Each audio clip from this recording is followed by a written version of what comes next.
Shalom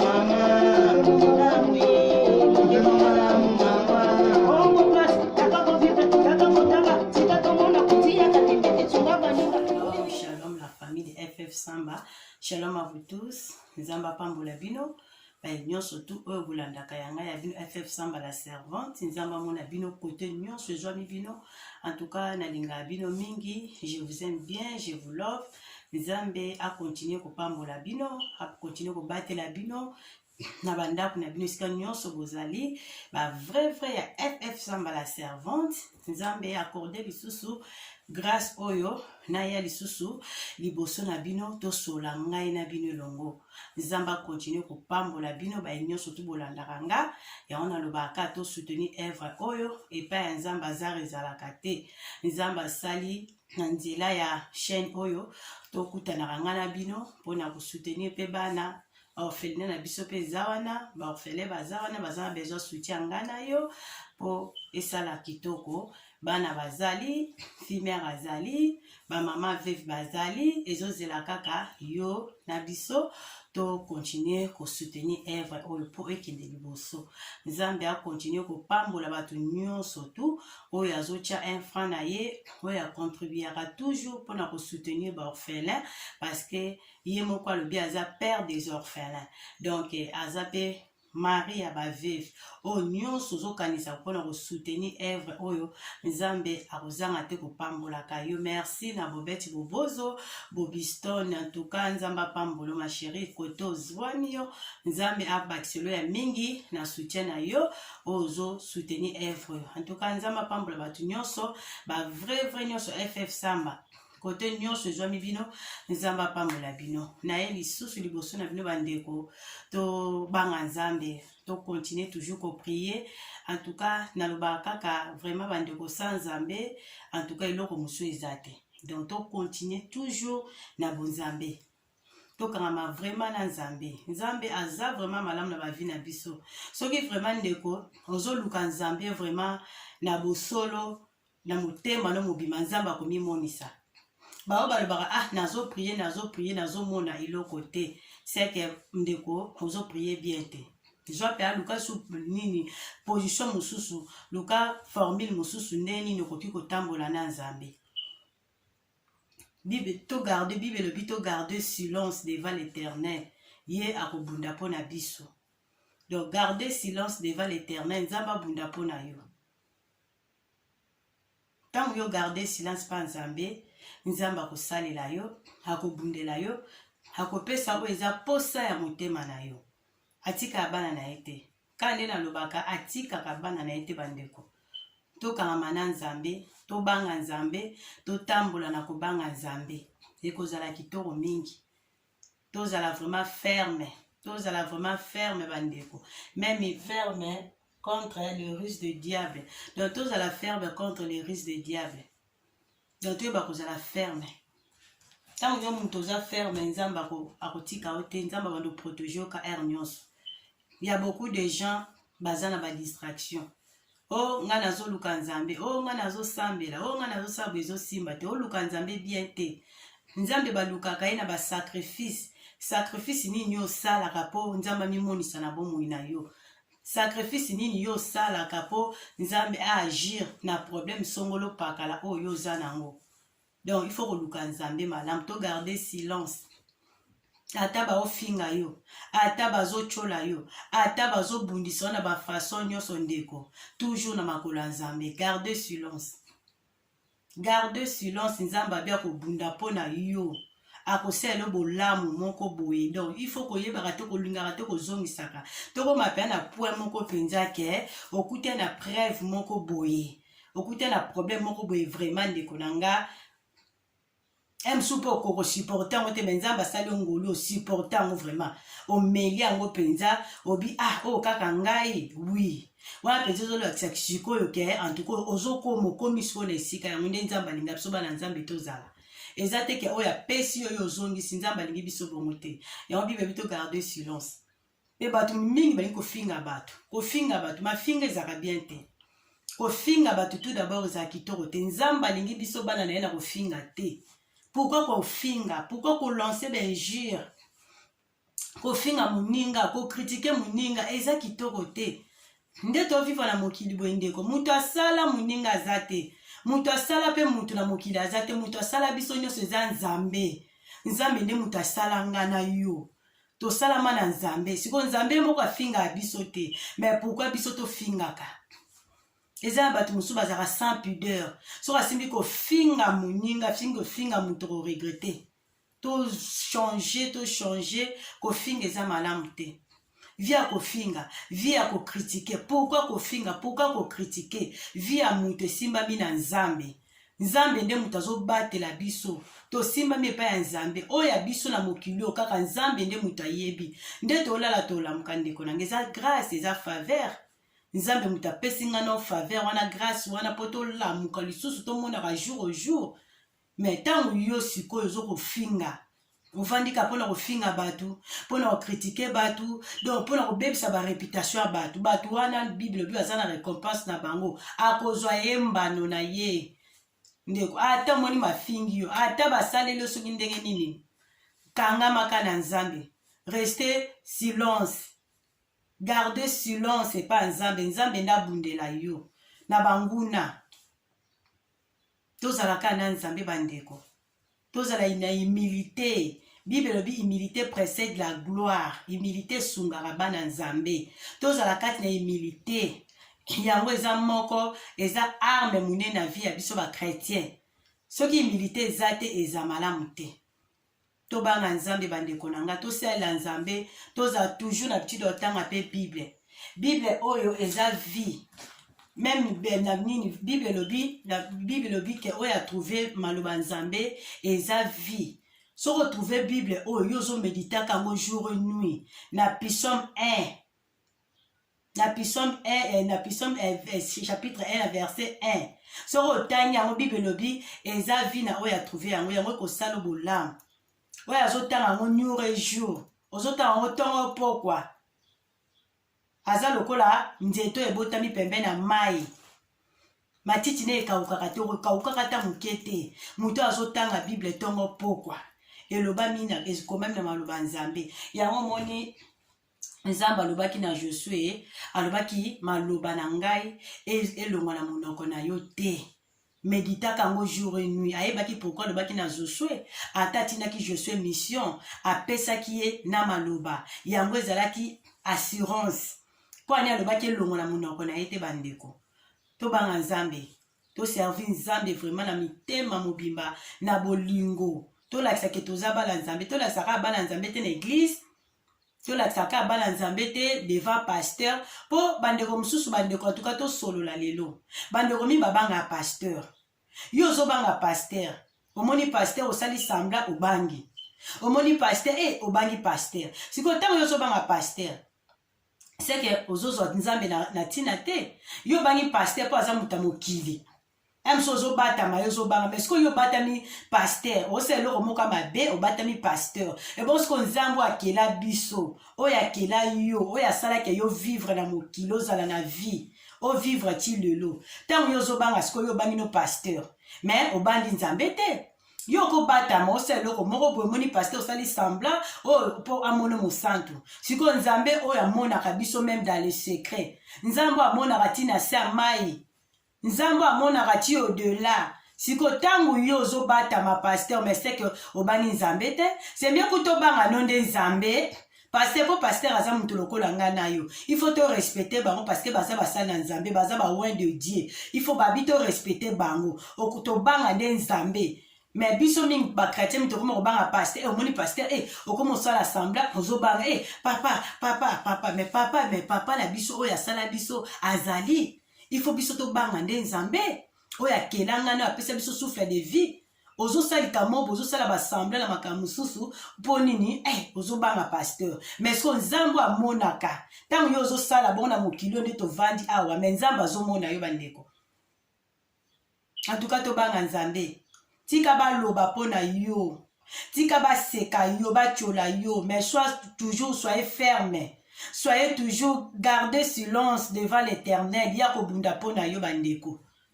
parce que tozomona mokili ekomi compliqué mabe ekomi mingi na kati ya mokili bato bazomemama na mopepe ya distraction bana nzambe baye kosambela te bible kutu mutu mosusu kutu ayebi ata mokolo atanga bible te ndeko nanga meditaka te liloba nzambe tangaka te liloba nzambe ata mokolo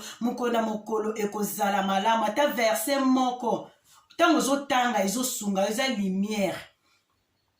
yango epe efungolaki Daniel intelligence yango epesaka sagesse bible oyo tomona oyo bandeko emso ndeko olanda ngeza mokolo nini yofongola bible emso ofungolaka bible dimanche emso ofungolaka bible soki oza na présence ya nzambe ntango oza nini me ntango ovandi boye mo mpe zwa medite liloba nzambe zwaka ye mpe koma omeditaki okomi méditation okomi na verse wana nzambe mpa okolobela yo na nzela ya makomi nzambe aza nzambe bandeko tokontinue toservir nzambe na motema ya bolingo tolanda bamakambo mokili ekoma mabe parceke nzoto eza nango eloko pamba lelo okosala ngai omitie yo ngai nalataka bien ngai nazongisaka boye ngai nasalaka boye yo omitie ozosepela ozo-réjouir na vie na yo mais réjouir avec dans le Seigneur. Réjouis dans le Seigneur avec Jésus-Christ parce que yende mutaza oyo azopesa so souffle de vie bandeko. Yo ozozela nini po servir nzambe. Emsu nzambe atia likabo moka china emsu yoyo kaka soni pona olobela makambo nzambe. Ndeko emsu ozolandanga nzambe atia eloko moka china yo po parlaka sur maloba na yo osunga exotaka bana nzambe. Mais yo oza kutina tawana te. Ozoka soni. Nzambe baoka soni te bible lobi yo yoki nzambe soni pa ko soni mokona suka bato mi baoka soni pa lobela makamba nzambe mais yo yoka soni mais nzambe oyo azo peso souffle de vie azo bateli yo zoko kolobela par na ete sikoyo ozo mo ateke ozo zala na vie moko ya malamu te occasion monani exoter baninga occasion monani sunga moninga na téléphone est-ce que yo simba ka téléphone pona otonga yo simbaka telefone pona otuna ndeko wana aza asali boye oyoki te kuna esali boye mais zwa pe telefone benga moninga simba maloba nzambe zwa bible na yo tiango a place banda kopartage na moninga exhortation kosala exhortation exhorte moninga bosala partage biblique na maloba nzambe bana nzambe tolingi tawana te. Donc, ce qui est solo mususu ezali omona lisolo ezala kitoko omona pe lisolo ezokende malamu ti ekomema mutu tina msu mutu asokoli te masolo ezanga tina ezomema mutu tina douche tina salle de bain mutu azopréféré na ye atie haut-parleur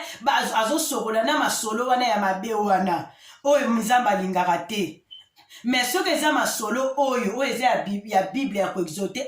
omona mutu oyo kaka oyo ozo koexote o ndeko nga na moni na sokola na nga moto kata na to continue moko na zo sokola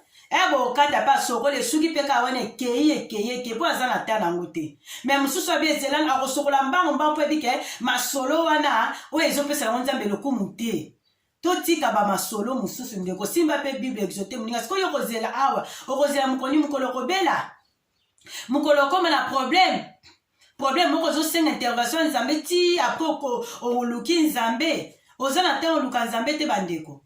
siko lelo soko okufi yo ozo babi racheter le temps car les jours sont mauvais yo ozo racheter le temps te ozaka na ba distraction mome ekomi mabe te ekomi mabe tempête ezali siko yo lingo leka na tempête wana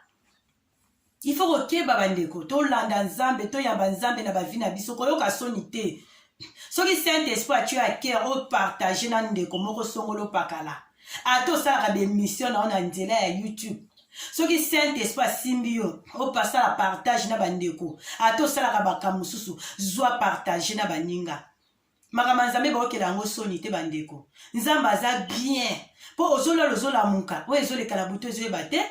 emsu na buto olala oloti ndoto bacubi otonga emsu yo moni oka ndoto osambeli te emsu tongani eza monde ya ténèbre bacubi otonga moko verset moko ya ténèbre ya mabe ekoti yo na nzoto ntango yo olali olamuki osambeli to moni oka normal eza na befe nango na kati monde ya molili etravayaka na bandenge ebele yo ozolota bandoto mosusu ozonéglige yango moi bavia bato mingi ezobeba bandeko na nga bavia bato mingi ezobeba na poto oyo bato bele bali kotambola bango na kobanga nzambe te vi kaka ya désordre asimba kaka mabe asimba kaka mabe bato wana omona bakomaka jalousie ya baninga jaloux na baninga akomi na molimo ya jalousie ye atambusi vine na poto biete aye na poto simba boye zongisa boye avandi kimia te neti ndeko moko boye mwana ya mobali na ye ayaki poto mobali abengisi mwana na ye jeune fille na ye jeune fille aye mo jeune fille akomi na copain na ye azwi copain na ye avanda na copain na ye bavivra na bango aza leti fiancé abima déjà fiancé aza fiancé ya mwana ya mobali ya ndeko wana sikoyo tellement ndeko wana molimo ya publicité ezali bandeko bato mini bana milimo ya publicité mutu mosusu ako dans jour donc il faut bimaka na mobali akoki kovanda te sans mobali molimo ya publicité eza kati ya bato ndeko mwasi wana eloko nini ekosala alulaki mobali ya mwana wana ya mwana na ye donc mwana ya mobali ne azaka mwana na ye alulaki amviaki mwana mobali wana amonaki aza kitoko aza bien ndeko mwasi abimaki na mwana mobali wana ntango abimi na mwana mobali wana abimaki neti akomaki kobima na ekoma comme d'habitude akangi abisi ndeko mwana mobali wana soko meki koloba okomona ngai na tokobebela ngai nde nakokosa makambo yo nde moto bandaki donc ndeka mokili esalaka mais mwasi aza na mobali na ye na kati ya ndako mobali azalaki plus âgé que ye mobali azalaki vraiment mokolo ni différence ya monene ezalaki ye na mobali donc akomani kobima sikoyo azosangisa mobali na mwana na ye mwana ya mobali na ye bandeko wanaki motema mabe te est ce que moto abongo aza normal moto ayebi nzambe akosala makambo abongo eza pasi mais sukasuka ndeko mwasi wana asukaki mabe sukasuka akomi kokende ntina ndako ya garso wana kaka na poto akenda ndako bandako obika vi ya poto ezalaka nango kimia okota obimana na kolandela yo ndeko mwasi kaka ndenge akendaka wana jour moko eki kosala ye akendaka ntango mwana mobali na ye azalaka na mosala me bavanda na mwana mobali na ye ndako moko jour yango ndeko mwasi asisi mosala avant aokaki malaise abi anakenda nga epa fiancé na nga ntango ake epa fiancé na ye ake kokuta sikoyo yoko azalaka mpe na clé ya ndako ya fiancé na ye afongoli porte akoti ake kuta mama na ye mwasi ya papa na bango na fiancé na ye afragrant deli akangi bango mpenza nzoto na nzoto nu bazosala makambo na bango me mwana azalaki émotionné mwana simbi mutu mwana bi makambo nini mama asalinga mama abominga bandeko bato mingi bazoboma bavi ya bana na bango ata mwana boti yo te mpo ani kozala bizali ya mabebo mwana akimi mbango agangi ekome déjà trop ta babenga mwana akimi mwana akepesaka papa mwana azolela papa tala nakozokanga mama na mobali na nga na fiancé na nga libala ndeko wana ekufa na poto sikoyo yo mama otamboli malamu te na buzoba na yo libala no ekufi mpo obima na fiancé mapapa kokai kosupporte yango te libala ekufa mobali wana ngana o libala esila libala ekufa sikoyo ndeko mwasi wana akoma via kotambola aleka mabe atambola mabe bana kotika bana so nga voyage atiki bana koto azotika bana bitika vi mpe ya malonga te bandako yango mpe ya kofutelaka azofutelaka lelo boye lobi so akoki kofuta te abalongoli ye nanu na ndako akesenga pa moninga akesenga pa ndeko avandi vi ya motelengano ndeko aye kose retrouve malade ebeti ndeko akota hôpital malade ya grave paralysé ndeko abeba ndako ebeba makambo aofuta ndako te bana bakoma ovanda pa mobali pa papa bango bandeko vi ya ndeko wana ebeba ndeko abima hôpital besiko avanda eza te aye kodefa mbongo epa cousine na ye adefisi mbongo azwi na garanti leta abanda nini kobongisa lisusu makambo ndako vide kiti eza te azwi ka emusu atandi na se wana na vi ya poto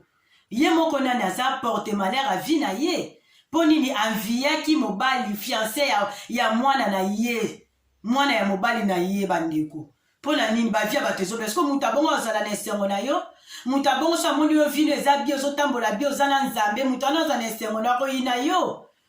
bato yango bato mosusu omoni ayini yo kaka boye osali eloko te abandi kaka koloba na mabe mpo na yo ndeko kose derangeaka te peut-être nzambe nde moto alingi te bozala na ndeko na moninga wana Au moins, na mutuka, baba dit ko fingo, kaka badi ko critiquer pour rien. Batu bi bazo tambola bete na poto, ba via batu belé zo beba na poto. Aya poto ani ko vanda kimia te. Aya poto ani ko jwa vie au sérieux te. Ba be moli même publicité za kati na basi. Eza la mibale za basi moli même publicité. Ya on ba via batu zo beba. Donc mutu mususu a sangana mwana mobali te na mokolobi a sangana mwana mwasi te na jour a moins ti ya kufi. Eh bandeko eza nini? Eza nini? Ata kutu balobi il faut ko sambela ti. Na ko sambela nde Bible lobi il faut tous à la ferme nde to résister na diable. Diable a cause la musika na biso. Tout le monde est même une histoire à Joseph, puis tu as une histoire à Joseph, tu as vu Joseph a kende ko ndeni na kende ko za l'esclave na Égypte. Biso tu as vu histoire à Joseph ndenge le kaki. Tu as vu histoire à Joseph kuna to moni na Genèse na 39 na 7. Genèse 39 verset chapitre 39 verset na 7. To moni wana likamba Joseph na moi sa Potiphar. Potiphar azaki officier soda ya nini ya Pharaon. Siko Joseph tangu Potiphar azwaki azofana pa Potiphar ayambaki na ndaku na ye bandeko ayambe na motema bolingo apesi nyonso atikele ba responsabilité nyonso sans exception atikele ke ba responsabilité nyonso pa Joseph Potiphar apesi Joseph azaki mobali kitoko azali na te ya kitoko même Bible lobi yango azaki bo azaki kitoko longa kitoko sikoyo tangu Joseph aye na ndako na Potiphar apesi ba faveur nyonso interdisaki o le costume abote ko kota bote nyonso ba faveur nyonso nde Bible lobi bandi so tangi romona ngo mais Potiphar asalaki interdiction kaka asimba mwasi na ete eleka ezaka nango mpe bon normal. Mais moi si à Potiphar tala diable ezaka diable tala non ye a trouvé qu'il y a grâce na ye nani Joseph mais moi ça Potiphar tia ki koluke tala na pesi likambo parce que ndenge moi so akendeki ko linga mobali ya mwana na ye asangani nzoto na mobali ya mwana na ye ko envier po mobali wala mwana azaki kitoko mwana mobali wana azalaki bien akendesi ko envier mwana ya mobali basangani nzoto na mwana ya mobali na ye atukeza kitoko te ndenge moto moni awa Potiphar enani Joseph na ndako ya Potiphar après azaki ko vivre na ye bien azosa makambo surtout bien ba faveur nyonso atikaki nango moi ça Potiphar a toujours pona attenter nani Joseph ezaki mbala moko te même so tangi na Bible lobi ezaki ebandeki ko se répéter ayaki pona tenter Joseph abandeki ko boya abina koki ko sala maître na nga mabete oya salinga faveur apesi nga faveur a nyonso naza na nyonso mais nga nakoki ko simba yo te moi sa maître na nga oyo nga kaka interdisaki nga na simba yo te parce que oza mwasi na ye. Moi ça Potiphar atikaki Joseph te azaki toujours koya na Joseph comme na mokolo moko ayaki akangi Joseph na makasi na nzoto alors il faut coucher nanga kaka lelo nde lelo il faut coucher nanga lelo nde lelo Joseph amonaki moyen a trahir maître na ezate atali bolamu nyonso Potiphar asala pona o asala pona ye amoni non ndako abatu bayambinga boye na motema ya bolingo bapesi nga nyonso naza vraiment heureux na kati ya ndako naza bienvenu na ndako na kosala bozoba te bandeko na ngai mwasi ya Potiphar abilelo faut coucher na ngai ye Joseph aboyaki akimaki Bible bifouiller l'impudicité Joseph akimaki yango akimi boye a préféré la mbetika na maboko ya mwasi na kimi koki même si Joseph akimaki asaki ba mouvement alongolaki elamba po mwasi na kangaki pena bila même si alongoli elamba azobunda na longola elamba atiki mwasi wana na elamba na nzoto ya akimaki libanda penza jour yango mwasi abongisaki terrain po bato bazalaki te na ndako yango mokolo yango tala diable ndenge asalaka mais Joseph akimaki afuyaki yango babifuye l'impudicité Joseph penza akimaki wana akimaki atalaki bolama Potiphar abi non nga na ko bebisa relation na nga na maître na nga te o asalela nga bolamu o ayambaka na ndako na petit siko azosala nga bolamu mais mwasi wana ye kobelela abi yo lokolo kiminga nazobelela abeleli ke Potiphar alinga coucher na ye a forcé ye mais ezalaki ye nde mwasi tala ba œuvre basi ya mabe bazala na mokili bandeko basi ya mabe baza ebele na mokili bandeko nanga fo tosala attention elle sali bongo bato baye mwasi agarde lamba ya Joseph kaka pembeni na ye azwaki yango aye kopresente pa mobali tala nani esclave na yo po nani Joseph azalaki hébreu alobi tala hébreu na yo esclave na yo oyo omemela biso awa tala makambo yo kosala alinga forsaki nga po akushe na nga tala elamba na ye kutu preuve yango oyo elamba ya Joseph en tout cas eza pasi na mokili oyo mwasi mutu nyonso eza mobali ezala mwasi ayoka mobali na ye bimi na mobali na mwasi mosusu mobali pa yoka mwasi na ye bimi na mobali mosusu ezala pasi eza mwasi eza likamba mbongo ebomaka mokili eske Potifar azwaki ta ya koverifie atalaki ayeba soki Joseph asalaki upa atalandaki yango te ntango amoni kaka preuve elamba omwa asalakisi ye après aye kosala nini azwi Joseph abwaki Joseph na prison mbala moko mais Joseph azalaki innocent asalaki yango te ezalaki mwasi wana nde moto abandaki ye mais ye na innocence na ye ekememe na prison asala nini Joseph azalaki na temps abanda koexplike non agardaki silence yango bible ebi garde le silence devant l'éternel ya bunda mpo na biso Joseph agardaki silence soki tokende continue ntango yango komona ndenge ekomelaki ndenge Joseph nzambe asalaki grâce atuvaki grâce malgré na prison mais nzambe azalaki toujours na Joseph na kati ya prison bandeko tobanga nzambe tosalela nzambe na bosolo nzambe asala biso ngolu eza ndeko mosusu obebisa relation na yo na Potifar mutu moko azalaka Potifar mpo na yo amema na ndako na ye obima na mwasi ya ndeko wana ube obima na mobali ya kamaradi na yo moko kamaradi ayamba na ndako na ye na ndenge ya bolingo obima na mobali ya kamaradi na yo mosusu kuta abima na mobali ya yaya na ye awuti Afrika ye yaya na bengisi ye na poto aye abimi na mobali ya grande terre na ye bazipa kaka bongo grande terre azobanga koloba azobanga kobimisa soni bazipa yango grande terre ti lelo kana mobali wana baviva na ye doto ba mobali wana aza mabe leki na ye mpe aza mabe nde mpe toki koloba ndeko mwasi wana abimena mwana ya mobali na ye donc abimena fiansa ya mwana mobali na ye donc ndeko wana aza mabe mobali wana mpe afiansa mwana na ye mpe aza mabe Joseph akimaki mpo na nini Joseph akimaki lisumu mpo na nini andimaki na ye akota ayebaki ke malheur ekoyela ye andimi yango me ase sauve na ye aboyi na ye kosala mabe bandeko mokili eza ya makambo ebele osala lisumu moko boye mosusu yango ezorattrape o lelo osala lisumu moko eleka bane yango ezorattrape o ntina poto ti lelo vino ezobonga te makambo ezosimba te kamaradi obima na mobali ya moninga na yo yambi yo na ndako obimi na mobali ya moninga na eza kitoko te oluli mobali ya moninga na yo obimi na ye moto ayambi yo na ndako obosani bolamu moninga asala mpo na yo obimi na mobali na okushe na mobali na ye ndeko wana mpa kanga yo kipabilité wana bandeko na nga eske ntina niveau wana camarade na yo basu babebisa relation na Potifar na vie na ye emsu nzambe atia mutu mobe mutu asala bolomo totala bible selati so exemple ya Joseph abwaki komena mwasi ya Potifar mpo amoni non mutu ometre na makamba asala ngai ya kitoko asunganga na vie na ngai mpo azalaka mpe mopaya na kati ya mboka wana ye azalaka hébreu me ayaki kose retrouve na mboka Egypte biso toyebi histoire soko otangi yango koyeba histoire yango ebandeli toyeba kobanga nzambe bandeko tozalaka ateke oboye soafe ya makambo boye publicité kindumba molima kindumba eza kati ya bato makasi pourquoi kolula mobali ya moninga pourquoi kolula mobali ya mwana na yo to mobali ya grande terre na yo to mwasi ya petite terre na yo makambo wana eza ebele na mokili tozovivre na bandako ebele makambo ebatama baréalité eza ebele bandeko il faut tosala attention tozala toujours na kosambela na kati ya priere nde okoyeba bachose kashe oyo oyebi te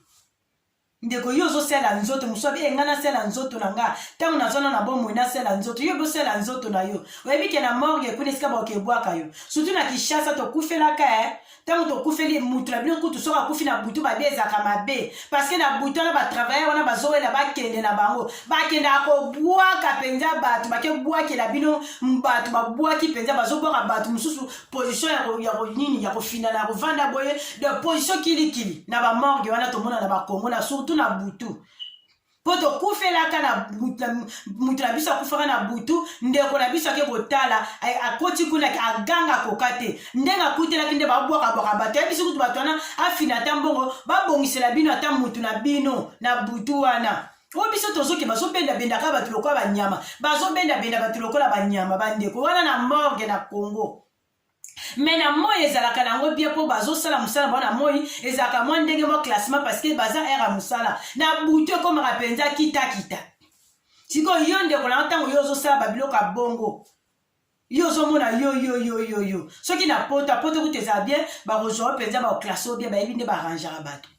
ntango okufa oke na morgue wana nani akozala camarade akozala te moto akozala te mobali akozala te mwana akozala te yango to racheter le temps liwe ezali kolinga te liwa ya kosurprendre yo écoute okufi na mabe okufi na bosoto okufi na kindumba okufi na kimoyibi eza mabe bandeko to racheter le temps car les jours sont mauvais to racheter le temps nzambe alingi biso na mabe te ndeko yo oyoka soni mpona koexote bandeko mpona nini okoyoka soni mpona kolobela mpara nzambe eloba nzambe mpona nini non bayoka makambo nzambe soni te nzambe asali ongolunga na yo ndeko osalela nzambe parceke ntango okufa na morgue oyeba te lamba baolatiso te oyeba ta te baotindi kwa mosu moto anyaci oyeba te oyo nyonso koleka kuna ozoyeba eloko te ndeko na ngai yo lobi osala nzoto osepela mpo ozana na bomoi ndeko wana osala erreur nzambe asunga biso bandeko makambo eza mabe ata babundisi yo ata bandeko na yo mo bayini yo bandeko no bakoyina yo bandeko no bakosala boye bakokombattre ndeko yo mabolongo na se zwaka ta oprie est-ce que oza te na jour moko na semaine yo priaka ozwa ta jour moko na semaine yo priya kobela nzambe jour moko kaka otiango mpo na nzambe ou bien demi journée kaka mpo na nzambe est-ce que oplanifiaka ngo est-ce que yo ozalaka na présence ya nzambe chaque semaine na jour moko ata jour moko kaka mpo na nzambe apesa opema souffle de vie ndeko tobanga nzambe yo oyaka kofinga bato yo oyaka kaka na youtube mpona kofinga bato yo ofingaka no kaka bato me oyebaka oza na bana na biso yango mpa poto awa bazongiselaka biso ofingi osali boye ye olobeli mwana ozogangela mwana akozongisa otala yo osalaka boye na youtube bana balandaka ntango yo ozofinga bato ozoya na makambo mabe me ekozongela yo moko ndeko tobongola mitema na biso nzambe asala biso na yo ngolu ndeko olandi nga eza message eza na part ya Seigneur nzambe muta permettre nga na kosola na bino nzambe apambola bino ndeko na nga to persévérer na bapriere ka totyelika na biso mpa nzambe mpo sa nzambe toza na biso bato pamba sa nzambe eloko mosusu eza te na bavi na biso bandeko tokangamaka na nzambe nzambe apambola nga na yo oyo olandi nga na message oyo esika nyonso kolanda message epesameli yo grâce faveur oyo kolanda yango nzambe apambola yo ozala béni nzamba asala nga na grâce na travers un message oyo continue toujours kopambola biso tobanga nzambe tobanga bapaster te tobanga nde nzambe nzamba asala nga na ngolu ndeko nzamba apambola nga na yo tokutani mbala nsima na occasion mosusu nzamba continue topesa biso ka souffle de vie na mawa na ye na kozanga te kozonga su kosola na bino bandeko nzamba apambola bino ezalaki yanga ya bino la servante FF Samba donc on est ensemble avec vous ba gros bisous na bino bye.